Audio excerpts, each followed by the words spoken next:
स्वागत है प्रिय श्रोताओं, एक अद्भुत यात्रा पर जो हमें भारत के सबसे प्राचीन और पूजनीय शहरों में से एक द्वारका की ओर ले जाती है।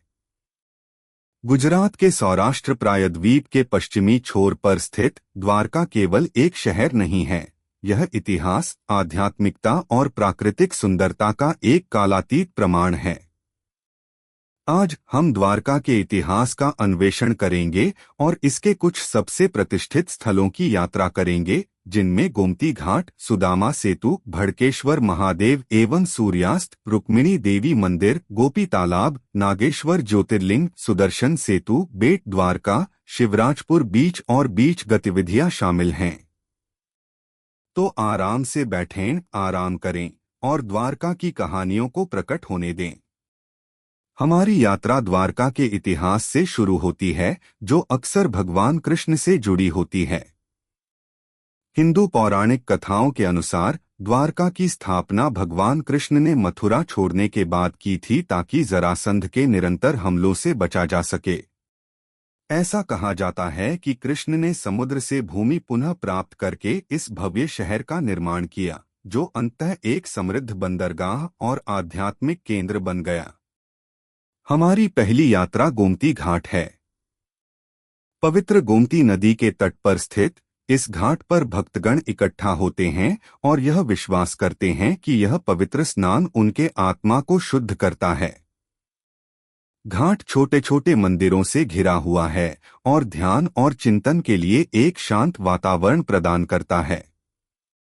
जैसे ही कोमल लहरें सीढ़ियों से टकराती हैं, एक व्यक्ति उस आध्यात्मिक ऊर्जा को महसूस कर सकता है जिसने सदियों से इस स्थान को घेर रखा है। गोमती घाट से थोड़ी दूरी पर सुदामा सेतु है, एक सुंदर पैदल पुल जिसका नाम भगवान कृष्ण के बचपन के मित्र सुदामा के नाम पर रखा गया है। यह झूला पुल मुख्य भूमि को पंचकुई तीर्थ से जोड़ता है, जो एक तीर्थ स्थल है। जब आप पुल पर चलते हैं तो गोमती नदी और अरब सागर के मनोरम दृश्य अद्भुत होते हैं। इसके बाद हम भड़केश्वर महादेव मंदिर की ओर बढ़ते हैं, जो समुद्र से घिरे एक छोटे से टीले पर स्थित है।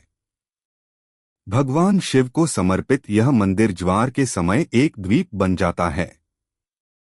यहाँ का सूर्यास्त एक मंत्रमुग्ध कर देने वाला अनुभव है, जहां आकाश नारंगी और गुलाबी रंग में रंग जाता है और शांत पानी पर प्रतिबिंबित होता है। यह एक शुद्ध जादुई क्षण है, जहां दिव्यता और प्राकृतिक सुंदरता सहजता से मिलती है।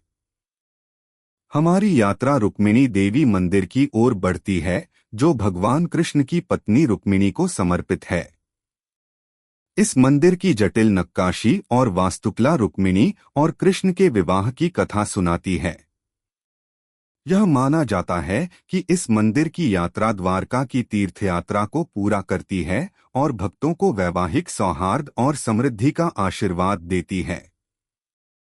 अगला हम गोपी तालाब जाते हैं, एक छोटा तालाब जहां गोपियों ने भगवान कृष्ण के साथ रासलीला की थी। तालाब के चारों ओर वह रेत है जिसे गोपियों द्वारा लगाए गए चंदन के अवशेष माना जाता है।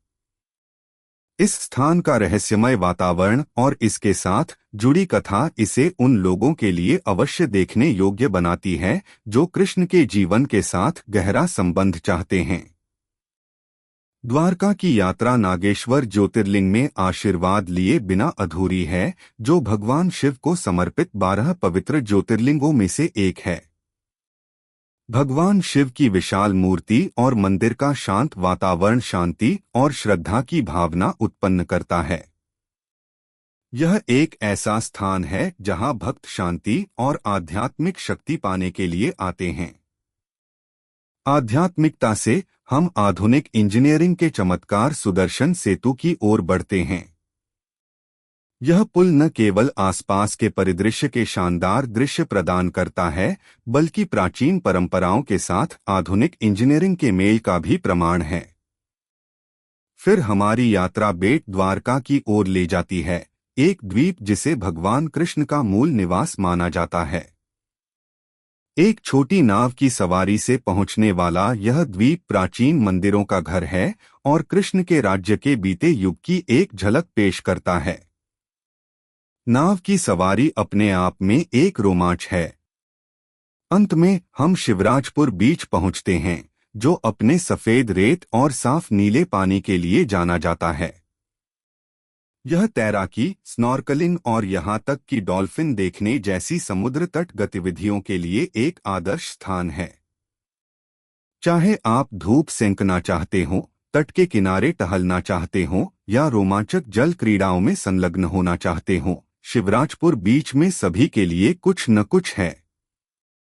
जैसे जैसे द्वारका की हमारी यात्रा समाप्त होती है, हम आशा करते हैं कि आपने इस शहर की आभासी यात्रा का आनंद लिया होगा, जो इतिहास, पौराणिक कथाओं और प्राकृतिक सुंदरता का एक अद्भुत मिश्रण प्रस्तुत करता है। द्वारका केवल एक स्थान नहीं है, यह एक अनुभव है जो आपको लंबे समय तक याद रहेगा। इसलिए जब तक आप व्यक्तिगत रूप से यात्रा नहीं कर सकते, द्वारका की कहानियों और छवियों को अपनी आत्मा में बसने दें और आपकी यात्रा की इच्छा को प्रज्वलित करें। इस यात्रा में हमारे साथ शामिल होने के लिए धन्यवाद। भारत के कोनों से और अधिक रोमांच और कहानियों के लिए हमारे साथ बने रहें। आपका मेजबान विदा ले रहा है। सुरक्षित यात्रा करें और आशीर्वादित रहें।